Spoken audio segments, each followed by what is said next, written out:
Hola socias y socios de Sodimac Constructor. Cuando se trata de instalar pisos, ya sean cerámicos, porcelanatos o baldosas, el éxito no depende solo de la calidad del material, sino también de las herramientas utilizadas. Esa será la diferencia entre un trabajo con acabado profesional y uno lleno de imperfecciones. No se mueva de ahí porque le presentaremos los mejores accesorios para este trabajo.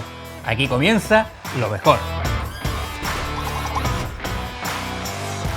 Si usted ya ha seleccionado su material de trabajo, lo siguiente es definir la forma en que el mismo será ajustado al espacio de instalación. Una vez que las piezas estén cortadas, debe asegurar que estén perfectamente niveladas y con una separación uniforme al momento de pegarlas al piso. Aquí es donde entran en juego los siguientes accesorios, los espaciadores. Estas pequeñas piezas se colocan entre las palmetas a instalar. Su función es garantizar que la separación o junta entre cada una de ellas sea uniforme, como el set de 3 milímetros o los espaciadores multifuncionales de 2 milímetros, que su tamaño, no lo engañen, son esenciales para lograr una estética limpia y ordenada.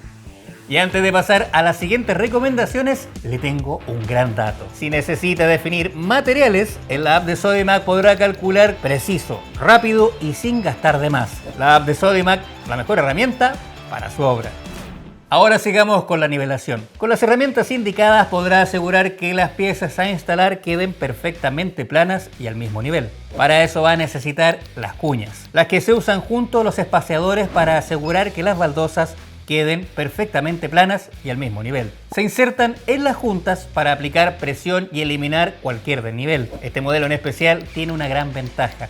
Son reutilizables, por lo que podrá ahorrar materiales y generar menos desechos. Y la mejor forma de usarlas es con el alicate especializado. Podrá apretar las cuñas de nivelación con la fuerza correcta. Su diseño permite aplicar la presión necesaria y de forma controlada para lograr una nivelación perfecta sin dañar el piso.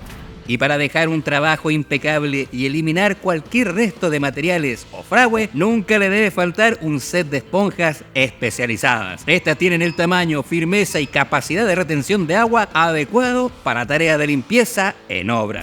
Mi consejo final es que nunca subestime el poder de los detalles, ya que son los que realmente hacen la diferencia en cualquier proyecto, en especial los de un especialista. Y como siempre, todos los productos que vimos en este video los puede encontrar en el link de la descripción. Suscríbase a nuestro canal y vea este video especialmente creado para usted. Nos vemos en una próxima oportunidad, maestras y maestros.